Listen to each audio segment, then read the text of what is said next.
everyone. I just wanted to clarify some points about our universally designed lesson plan project that is an ongoing project throughout the semester. First off, this is an individual assignment, therefore you will be submitting parts for your one lesson plan throughout the next 6 weeks or thereabout. You will be sharing each part with your team for feedback, but this is not a team lesson plan. You're all writing one lesson plan of your choice, and then you will each be providing feedback to each team member every week.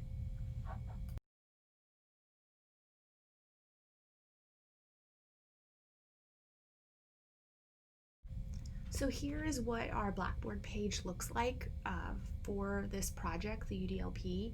And you'll notice I have already attached everything that you'll need for the rest of the semester regarding this assignment. So you don't need every document right this second for part one. You really need the Universally Designed Lesson Plan Steps _ Fall 20. That is really what you're going to be working on throughout the next 6 or 7 weeks. So that has all of the prompts for this project. It has all of the steps. And so you'll see if you open that, it'll say like 1 topic and standards, and that means part 1. So part 1 is what is due this week. In a second I'll talk about what that means, but the document you always need is Universally Designed Lesson Plan Steps _ Fall 20. The other documents you are only going to use if needed. So I have the rubric just so you know what I'm looking for that top document. The second document says students, and we're not there yet. You'll need that in part 4. On the steps document, it says you'll pick a student under part 4. So we don't need to do that yet. And then the steps document is the one you need.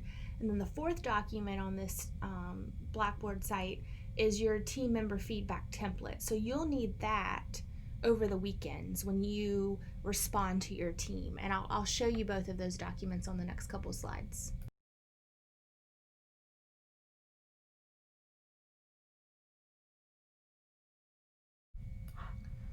So on the steps document, this is what it says for part 1. So those numbers mean something. They mean 1, like part 1. So if you scroll down in this document where it says 2 it'll say assessments, and that means UDLP part 2. So for UDLP part 1, everybody in the class is doing this. You're not doing this as a part of your group. Everyone is going to be writing their own lesson plan.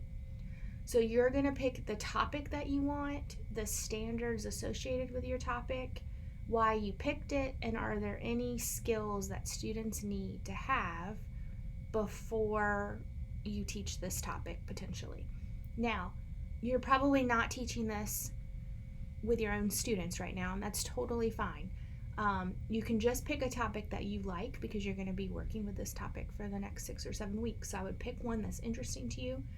The whole point, y'all, is that we're going to devise a lesson plan, and then we're going to go and adapt it and differentiate it for our case study students who will have disabilities. So when don't even worry about picking a topic with a case study student in mind. Please do not do that. Please just pick a topic you want, because the whole point is that we can adapt any lesson for any kid. So you'll see the link for the state standards there. You're literally just going to copy the South Carolina state standards in that bold print underneath that.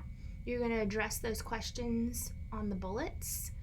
You're going to identify skills reviewed and which skills need to be taught in this lesson. Now, all of this might change as we develop the lesson throughout the next 6 weeks, and that's totally fine. I might come in and say this is too broad of a standard, let's focus on X, Y, and Z, so that you can have it and just be one lesson and not like a whole unit. So you need to consider when you're picking a standard that your lesson probably will be 30 or 45 minutes if it's elementary school. If you're picking a middle school, it's probably an hour lesson. If you're picking a high school, it's probably 60 to 90 minutes. So when you're thinking about your standard, be thinking about what you can cover during that time. This is not a whole unit where you get like a week to do something. This is just a small part of a lesson plan. So this is all you have to submit for this week, are just these prompts under part 1. So again, you can pick any topic you like. You can answer the bullets, and you don't need to do is the standard related to an IEP goal yet, because I haven't given you any students, and that's fine. I'm not expecting that.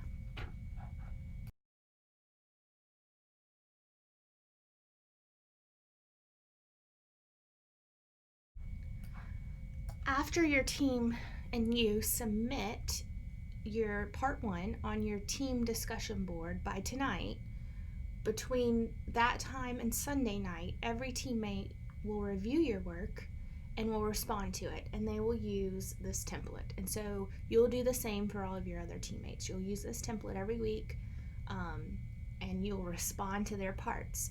Now, this week, it's not a big part, so just respond to the items in this template that you can. So, for instance, the first one, they haven't used any evidence-based practices yet, because we're just picking a standard at this point. So I wouldn't necessarily expect to see that complete. As we go and we get more information about assessments and you actually start planning your lesson, I would expect to see these things, right? But I really just want you to focus on giving feedback about the standard. If you have familiarity with the standard already, maybe you can give them some points or some tips. Maybe some good resources, but I'm not expecting you to fill out this template every section if it's not applicable. And I think it'll be very obvious when it is and is not, depending on which parts are due each week.